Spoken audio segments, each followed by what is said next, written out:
আজকে আমাদের কাগজের প্রথম পাতায় একটি খবর আছে, যেটা হলো যে মোস্ট এক্সপেন্সিভ ইলেকশন। তো এইটার আসলে কি আছে ওই রিপোর্টটাতে? আমরা নির্বাচনী ব্যয়ের তথ্যচিত্র উঠে এসেছে এখানে।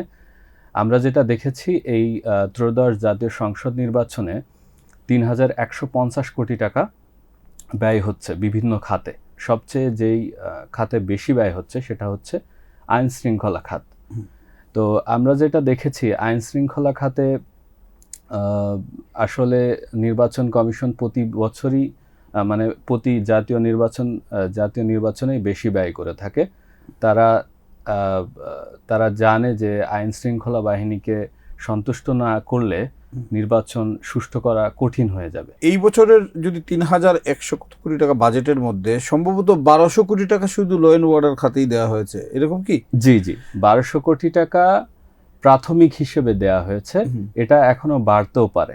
নির্বাচন কমিশন সংশ্লিষ্টরা যেটা জানাচ্ছে, তারা আইন শৃঙ্খলা বাহিনী থেকে মানে সংশ্লিষ্ট বাহিনীগুলো থেকে চাওয়া হয়েছিল ১৪০০ কোটি টাকা। কোন বাহিনী কত টাকা পেল আসলে?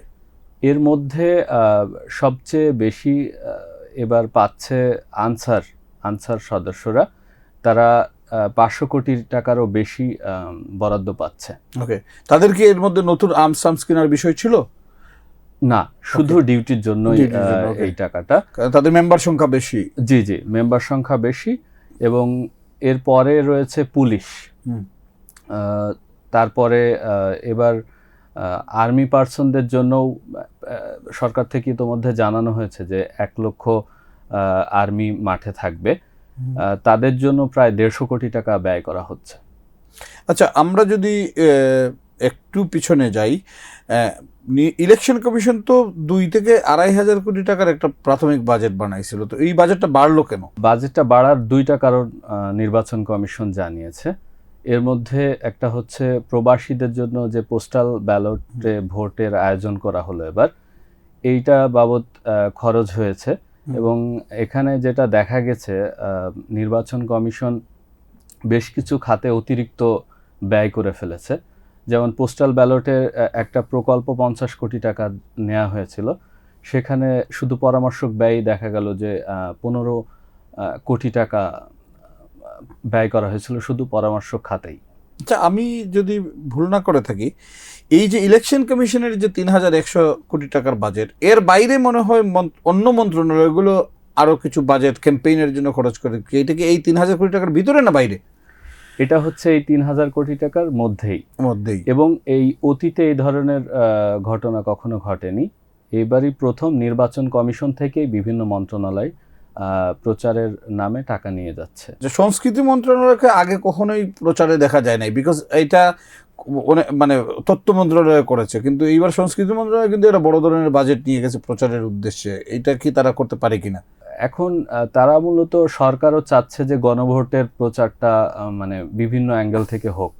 তো এবার শুধু সংস্কৃতি মন্ত্রণালয় না, ধর্ম মন্ত্রণালয়, তারপরে সমাজ কল্যাণ মন্ত্রণালয়ও ব্যয়টা করছে। আচ্ছা, আমরা যদি একটু কম্পেয়ার করি, ২০২৪ সালের ইলেকশনের বাজেট কত ছিল, যেটা 2012 ইলেকশনে? হ্যাঁ, ২০২৪ সালের ইলেকশনে বাজেটও ২২০০ কোটি টাকার মতো ধরা হয়েছিল প্রাথমিকভাবে। পরে সেটা কমে ২,০০০ কোটি টাকার নিচে চলে আসে। আর ২০১৮ সালে? ২০১৮ সালে সবচাইতে আশ্চর্যজনক বিষয় যেটা, ২০১৮ সালের নির্বাচনে মাত্র ৭০০ কোটি টাকার কিছু বেশি ব্যয় হয়েছিল। সেই তুলনায় তাহলে এইবারের বাজেটটা প্রায় 300% বেশি নাকি? ২০১৮ সালের তুলনায় আসন্ন ত্রয়োদশ জাতীয় সংসদ নির্বাচন যেটা ফেব্রুয়ারিতে হবে, এটা প্রায় ৩৫০ গুণ বেশি। আচ্ছা, ৩৫০ বেশি। বাট এইবার তো ২টা ভোট একসাথে হচ্ছে, গণভোট এবং গণভোটের জন্য তো আলাদা বাজেট লাগেই। ৩০০ থেকে ৪০০ কোটি টাকার মতো একটা ব্যয় হচ্ছে। এতটাও হতো না যদি অন্যান্য মন্ত্রণালয় টাকাটা নিয়ে না যেত।